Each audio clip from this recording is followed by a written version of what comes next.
Sabi nito ni Bongbong Marcos, noong nagpapanggap pa siyang matino at mabait, noong 2021 na 2022 na kampanya, sinabi niya na I do not indulge with negative politics o yung paninira sa kapwa. Anong ginawa mo? Anong ginawa mo? Mantakin mo, ang siniraan mo pa dito, yung dalawa sa naglagay sa'yo sa posisyon. Yeah. Dalawa sa nakatulong sa'yo. Unang-una, si Pangulong Duterte. Anong sinabi niya kay Pangulong Duterte? Sa sako-sakong pera, pinagsamantalaan ang krisis ng pandemya, pinabayaan ang ating mga kababayan na magkasakit at mamatay. Kagabi yung mga proclamation rally nila, actually may isang big network na nagpalabas din sa magkasabay. Pinalalabas yung proclamation ni Pastor Apollo Siquiboloy tsaka proclamation ng Bongbong Marcos candidate. Aba, mas marami ang nanood kay Pastor Apollo Siquiboloy.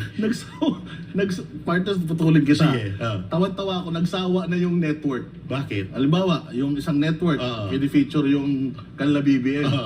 Ang daming negative comment, ang daming basher. Correct. Tapos mga totoong tao talaga, as in, galit na galit. Ngayon, pag sinishift nila kay Pastor Kibuloy na, na proclamation, Tumatahimik sila. ang Tumatahimik. ganda ng mga Tama yan. Kahit panoorin nyo ngayon, tingnan nyo, diyan sa isang network na yan, ang laki ng lamang ng nanonood kay Pastor Apollo Kibuloy kaysa dun sa kanila na napakarami nila doon.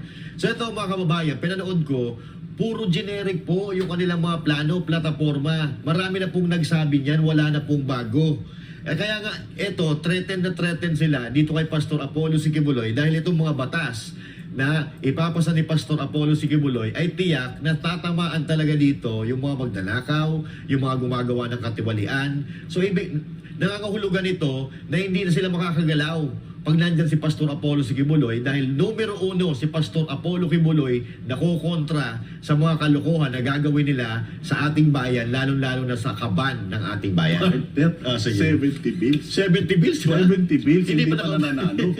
Imaginein mo kung gaano kalawak yung reach ng 70 bills na yun. Kasama dyan yung una, food security. Pangalawa, peace and order. Pangatlo, pabahay. Pang-apat, yung education. Panglima, security of tenure. Yun yung importante. May OFW yung pa. OFW pa. Actually, 70 nga. So, 70, dami ang doon. dami nito. Sabi ko sa inyo, wag na kayong, kahit si pastor na lang mag-isa sa Senado, kaya-kaya niya. Umalis na kayo dyan. Oo, kasi yung kaya niyang gawin mag-isa, hindi niyo pa nagagawa lahat eh. Oo, dami-dami yung mga coops. Mga wala kayong silbi, Jay Guevara. So dahil sinasabihan ng pinabiling suka yung PDP laban, ito lang naman ang mga Sino ba yung mga kandidato? Sino ba ang mga Sige kandidato nga, sabihin ng mo nga. PDP laban? Sige nga. Number 1, Marcoleta, lawyer, Yun. LLB and Master-in-Law, congressman. Sino yan? Sino yan? Marcoleta. Ay, Marcoleta yan eh. Jimmy Bondoc, Ay. lawyer. Yeah. Hinlo, lawyer Lawyer rin. din. Rodriguez, Dagdag ko lang kay Jimmy Bondo. lawyer and singer. Lawyer, Singer. Famous singer. Lover. meron pa siyang yung nung dati siyang nagsilbi sa Ay, sa Pancor. Oo. Walang yan. Sekretarya, naging ayusin. Walang bahid yan. Nandiyan dyan sa Pancor ang katiwalian pero walang bahid yan. Diretso. Ito, Rodriguez. Siyempre, si Rodriguez. Pastor Apollo Siquiboloy. Ay, wala. Di ko alam kung ano pa ba, ang pinaka pa dyan, Kahit pag samasamahin mo yung philosophy, yung utak ni pag samasamahin mo yung nung utak 13. ni Bongbong nung tatay niya, nung mga anak niyang tatlong itlog at saka pati yung asawa isama mo na. Oo, hindi nila kayang abutin yung mga So, naabot ng siyempre, diretso. alam pa natin, De La Rosa, ito, administration, Senator Go, businesses administration. May PhD si yan. Pastor Kibuloy at saka yan si Senator Bato de la Rosa. Local Okay. government. Ito shortcut lang Oo. Shortcut lang na So marami So ang tanong kasi dito, yung nang lait, ano ba yun? Ako, excuse po ako din na hindi rin nakatapos ng pinag-aralan. Pero hindi ako mahilig manlait ng mga, kasi yung sasabihan ka na parang pinabiling suka. Panglalait na sa buong pagkatao yun eh. Sagad yun. Sagad So yun. ngayon, Matapobre ang mo na tanong yun. dito, yung nanglait, ano ba ang tinapos? Super Mario. Super Hindi. Mario. Oh, tapos siya ng Hindi. computer, ng Super Mario, tsaka ng ano. Tapos Special siya, for- natapos niya yung movie Counter-Strike. na Ant-Man. Yun. Yung movie na Ant-Man. O yun nga, kaya nga siya tumakbo dahil sa pelikula na yun eh. Hindi, pero hindi naman sa pangmamaliit, pero nauna siyang nang maliit eh.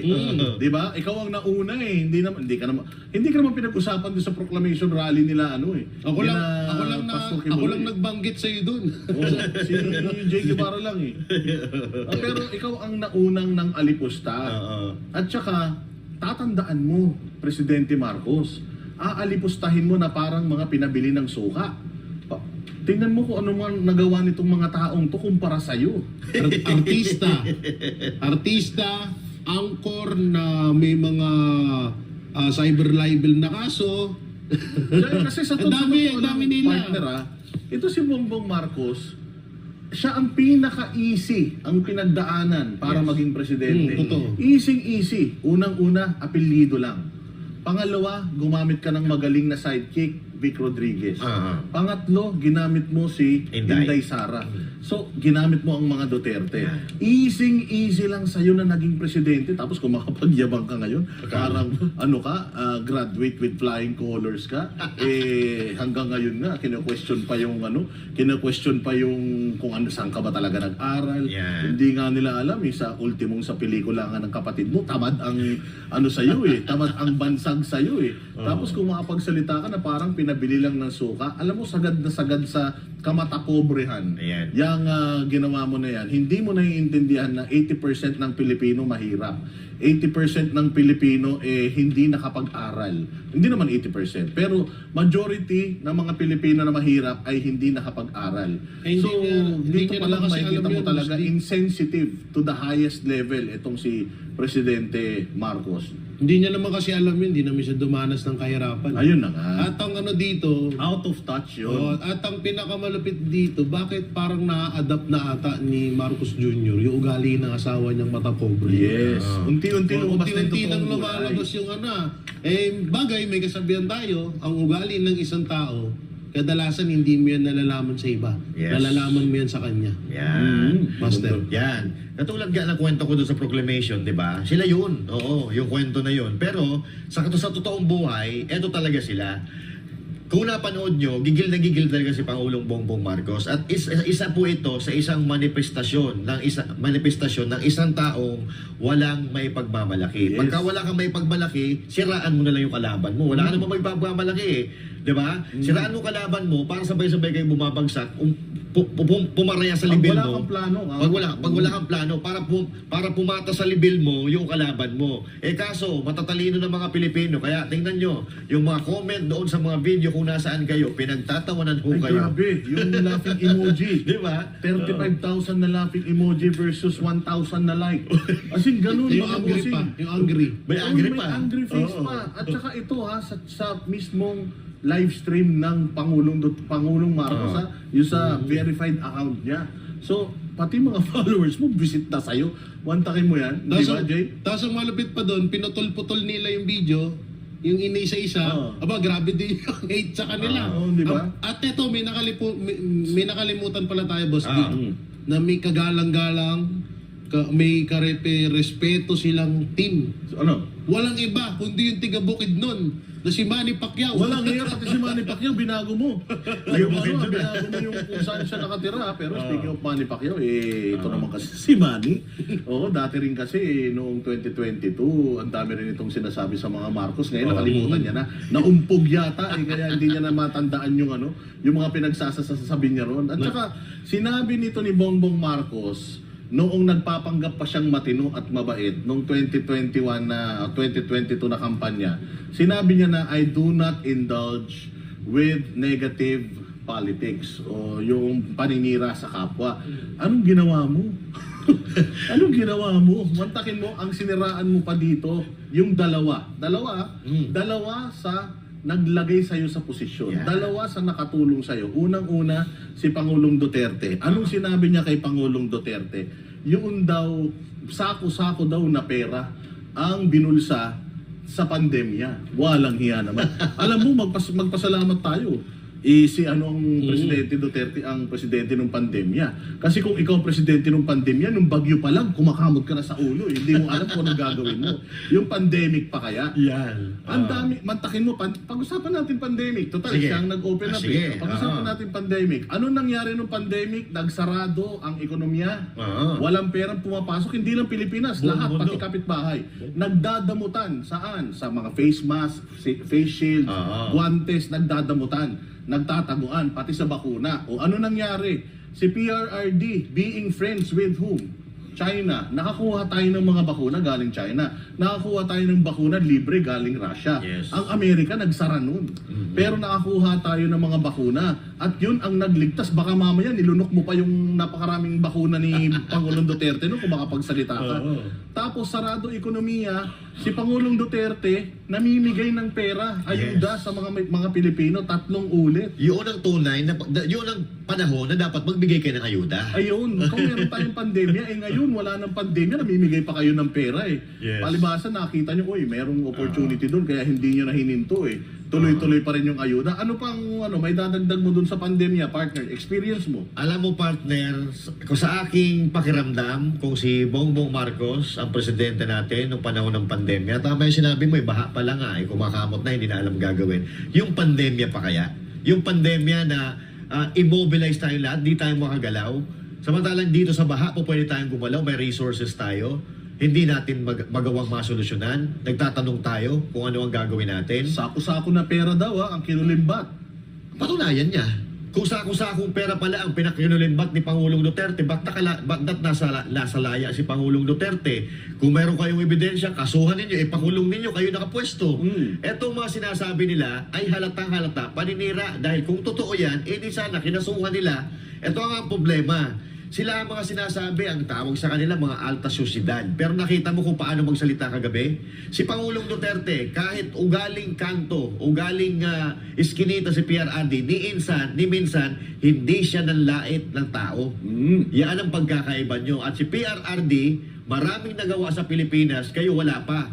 Yun ang pagkakaiba nyo. Diba? Pandemic. Ano pang may dadagdag mo? Sa pandemya, sinabi niya na basura daw yung pagtrato ni PRRD sa pandemya. Sino nagsabi niyan? Si Bongbong. Bongbong Marcos.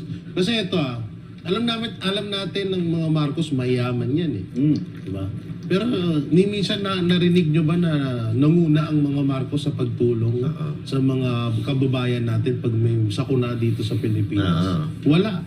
Ultimo Tacloban Yung sinasabi ni Marcos na Probinsya na nila yan.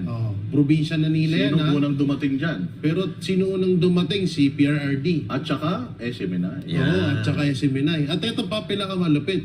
Di ba, sinasabi nila may mga tala-talanugol. Sa tutusin, kayang-kayang tapusin ni Marcos yung ano na yun. Yung di ba, sabi niya nga, hindi pa daw tapos yung nangyaring problema dyan sa Tacloban o sa Kuna. At hindi daw natapos ng administrasyong Aquino at Duterte. Samantalang 15% na lang ata yung natitira sa kanya. Ngayon, nung panahon nga na hindi pa siya presidente, wala rin naman siya nagagawa. Sasabihin niyang mas corrupt ang mga Marcos. Siya nga nung hindi pa siya umupo, wala naman siyang natulong. Tsaka yung sinasabi, sako-sakong pera. Oo. Anak ng teteng naman, lubang-lumang tugtugin na yun, Marcos. Huwag mong ibaling sa iba yung ginagawa Sino mo. ba ang nagnakaw? Pamilya na nagnakaw sa kabalang bayang Pilipinas. Sino ba yung may kaso sa Tsaka pagnanakaw? sino yung may record? Sino ba yung may record? Sino ba yung hindi nagbayad ng buwis? Yan. Ikaw yun.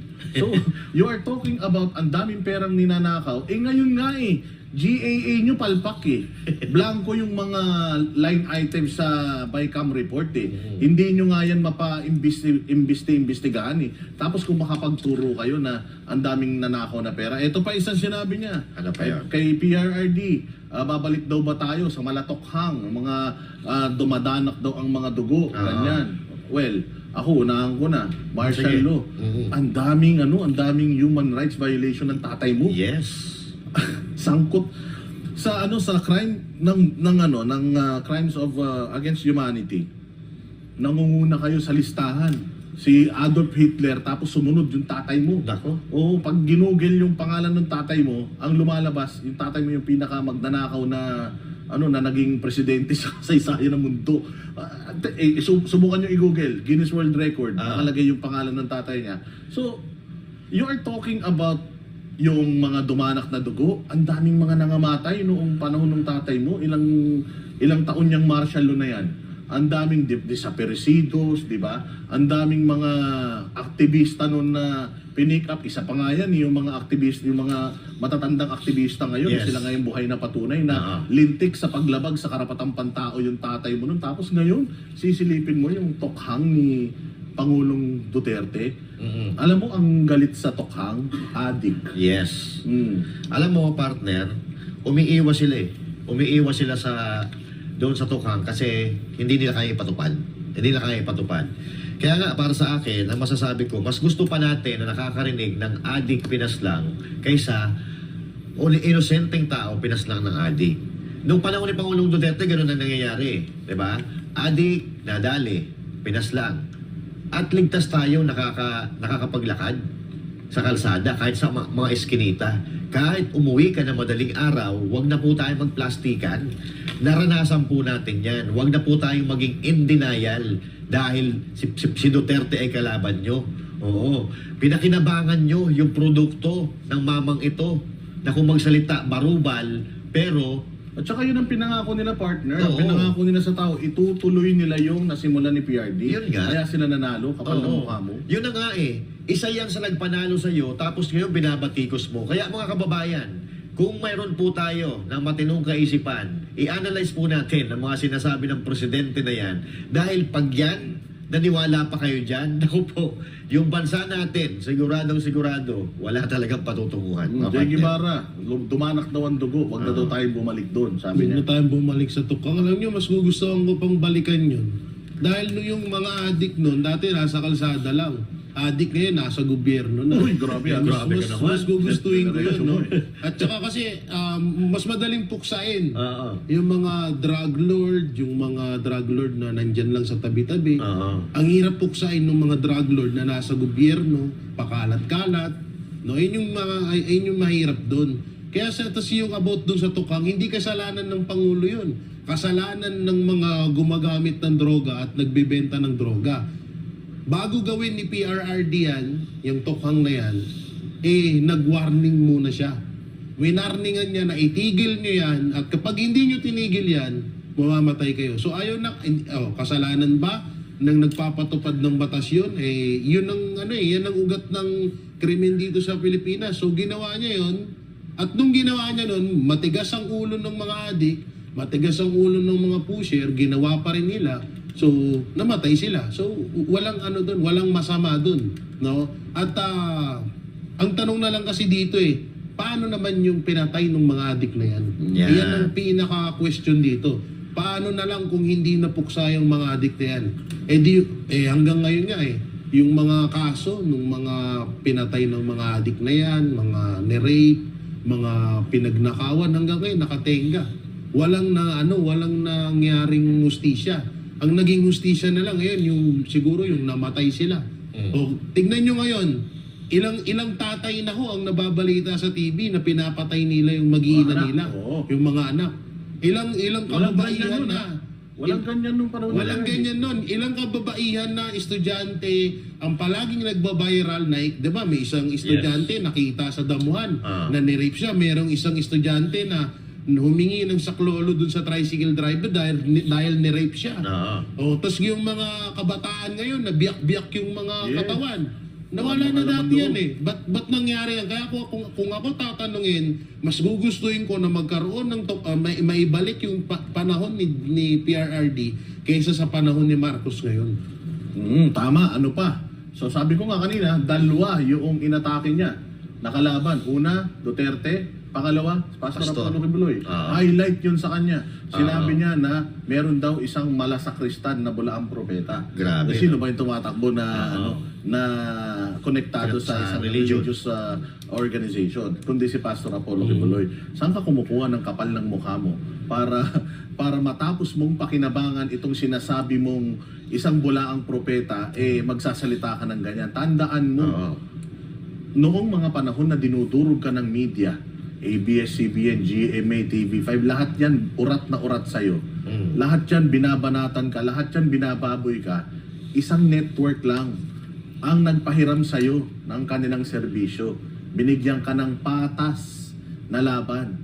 Yung mga plataforma mo, yung mga nais nyo, yung mga propaganda ninyo, nilabas nyo dito. Matapos ang lahat, ganyan pa ginawa mo. Pinagamit sa iyo yung mga resources, pinagamit sa iyo yung mga boost nila, tinulungan ka ng mga tao nila.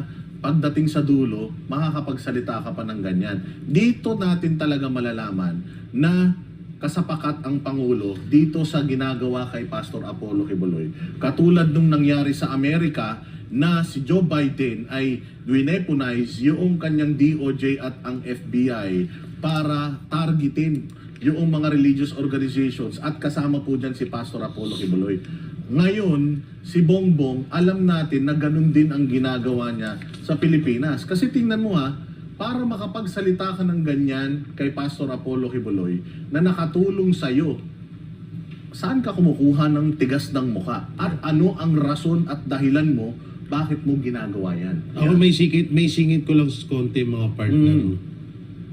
Ano to parte to ng ni pastor Kasi kadalasan, di ba kay Jesus, nung sa ating Panginoon may mga tao ding tumutulig sa kanya. Tinatraidor siya. Tinatraidor siya. So, ayun yung naging parte ni Judas. Judas. Oh. Parte ni Marcos. The modern day Judas. Yan. Talaga yan si Bongbong Marcos. Ito, rektahan na tayo. Oo. Yun ang tingin namin sa'yo sa mga pinaggagawa mo. Mantakin mo ang bait-bait ng Kingdom of Jesus Christ sa'yo. Nung hindi pa kayo nananalo, sa SMNI kayo tumatakbo. Actually, ang inatinan nyo nga lang na debate, yung SMNI lang na debate. Yes. Patas ang ibinigay sa yung laban. Hindi ka kumbaga hindi ka binumbard ng mga, kasi alam naman natin, hindi ka talaga umaattend sa mga debate dahil alam ng tao na alam mo at alam ng team mo na gugulpihin ka ng mga kandidato. Yes. Pero dito sa SMNI, gumawa sila ng patas na programa para hindi naka-highlight lang sa'yo at hindi ka pwedeng hindi ka pwedeng nakafocus lang sa'yo ang lahat ng mga kandidato. So, ayan ang naitulong sa'yo tapos ganito pa ang mga pinagsasasabi mo. Sa totoo lang, ikaw ang mukha. Kung si Pastor Apollo Kibuloy ang mukha ng politically persecuted na tao sa Pilipinas, ikaw ang mukha ng pinakamakapalang mukha, pinakamakapalang apog sa sa Pilipinas dahil wala ka na nga naitulong, kumamkam ka na nga ng kumamkam, pagkain nila, kinain mo, pera nila, ginamit mo, tapos sila pa ang masama bandang huli. Ito yung buhay na example noong Pambansang makapalang mukha. Makapalang mukha at manggagamit, mga bossing. Ayan ang sinasabi natin. Pangulong Bongbong Marcos, ay parating niyo po ito sa kanya doon sa mga nakakarinig dito na po pwede makalapit sa kanya. Again, kaya tayo nagsasalita, nauna siya. Nauna po siya. Nauna siyang bumatikos. Walang Kaya, pikunan. Walang pikunan. Walang Baka pikunan. mamaya patawag na naman kayo sa Congress, diretso.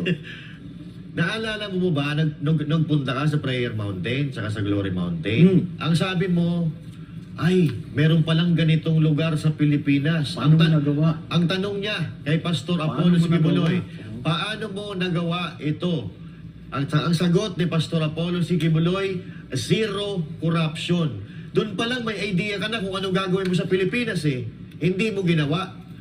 Yung zero corruption na ibinilin sa'yo ni Pastor Apollo Kibuloy. Tapos ngayon, ikaw pa yung magagalit, ikaw pa yung naninira, ikaw yung nakinabang. Aba, matindi naman ata yung kapal na mukha natin, sir. Oo. Yung mga taga-KOJC, taga-SMNI, hindi po yan magsasalita. Dahil alam namin ang mga ugali nito, hindi po yan mapagtanim ng sama ng loob. Pero kami na mga nagmamalasakit sa kanila, hindi po namin matiis yung ginagawa niyong kabarubalan. isa sila sa mga nagpanalo sa inyo. Dapat sana kung ano man ang ginagawa nila, hindi naman lumalabag sa batas, pinabayaan ninyo. Mas malala pa yan Oo. actually kay Judas. Mas patindi pa. Alam mo si Judas, nung pinagkanulo niya si Jesus, wala lang, pinagkanulo niya, tinuro niya lang kung saan nagtatago. Oo, yun na yun. Wala na siya Tapos ibang na. ginawa. Pero itong si Pero ito matindi.